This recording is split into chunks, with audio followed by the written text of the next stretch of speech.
Hello, Wokefest! Oh, that was a little weak. Let's try that again. Hello, Wokefest! There we are! Very nice. Dare I say, welcome to the very first international Wokefest. Thank you first. A big thank you to Terrell. Did she just leave already? She's over there. Please.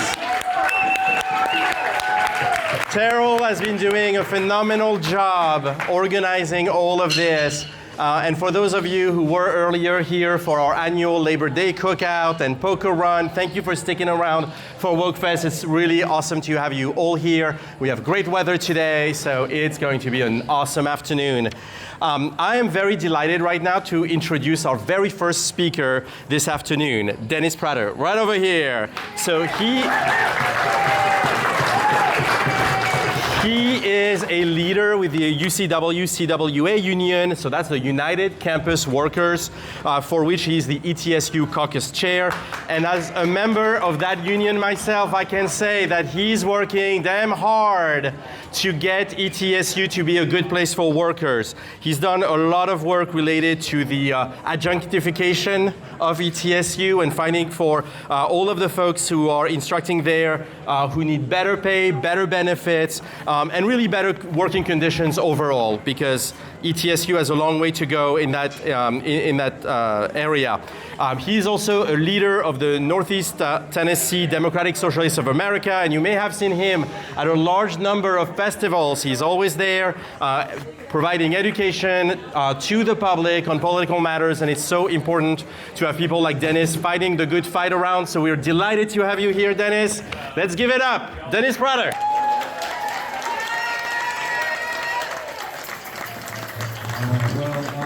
Thank you, Sylvan, and I'm glad to be here with everybody to stand alongside you in solidarity and to speak on workers' rights or human rights. So I'd like to start out with a question. What do you think is the biggest victory for labor in U.S. history? Someone said New Deal. What was another one? 5-day work week? Okay. 8-hour work day, yeah. So those are all really good ones, you know. And also I have to say that events like the strike wave of 1934 and the Flint sit-down strikes of 1937 will live in glory.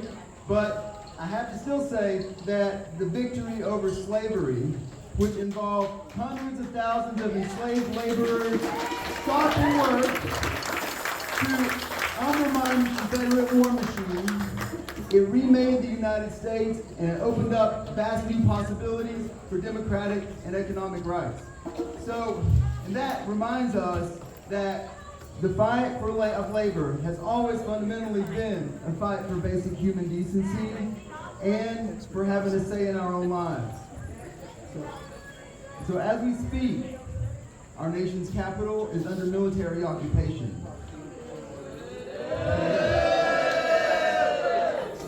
Masked ICE goons are kidnapping working people and taking them to concentration camps.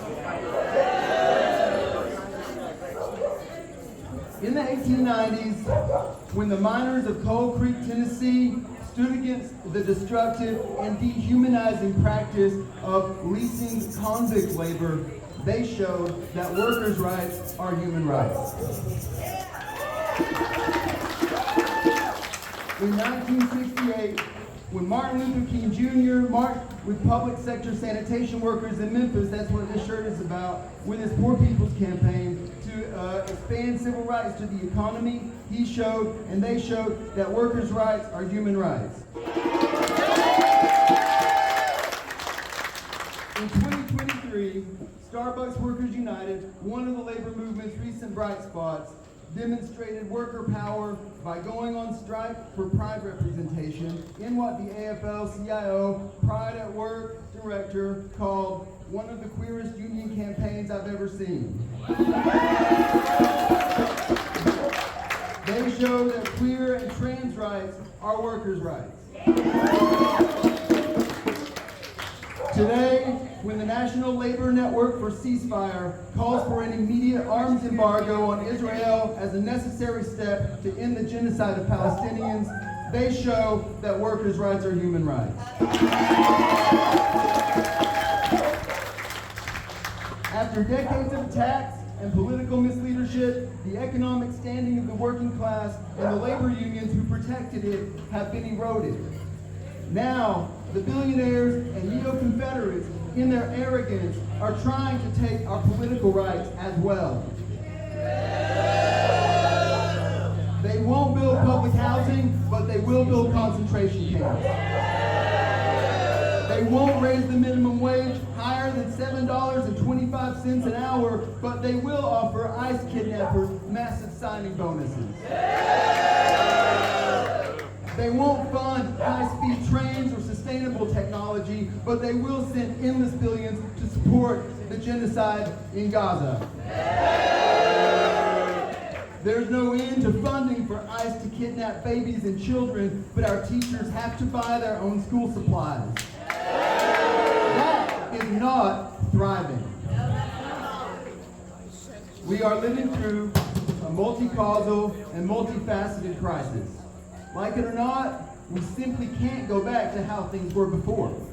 We have to look around at all the things that have brought us to this point and start walking towards something better.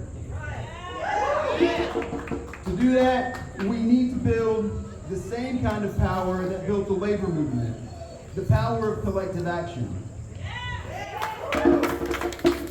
With the Trump administration declaring its intention to violate federal worker union contracts, including the contracts of the workers who staff the VA, and with the Fifth Circuit Court siding with Elon Musk and ruling the National Labor Relations Board unconstitutional, we need to remember that there was a time before the law recognized workers' rights. Workers won rights anyway, and we will again.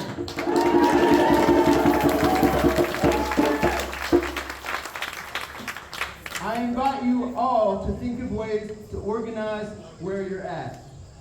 In our workplaces, our neighborhoods, and communities, there's always something that is widely and deeply felt where we can find common ground, work with other people to develop a plan to win, turn that plan into collective action. We can defeat the billionaires by finding our power in connection with each other. We can hold steady and keep showing up and regularly doing the work to sustain our movements. Now, I won't tell you it's easy, but we are not alone. There's, for example, an emergency workplace organizing committee. Their website is workerorganizing.org, and they have a hotline to help. There's the Federal Unionists Network at federalunionists.net. You can sign up for their rapid response network. There's Labor for Democracy at laborfordemocracy.org, and of course, many more. And if you work in public sector higher education in Tennessee, talk to me about United Campus Workers. We're here to build a world of well-being for all and of mutual thriving for all. Solidarity.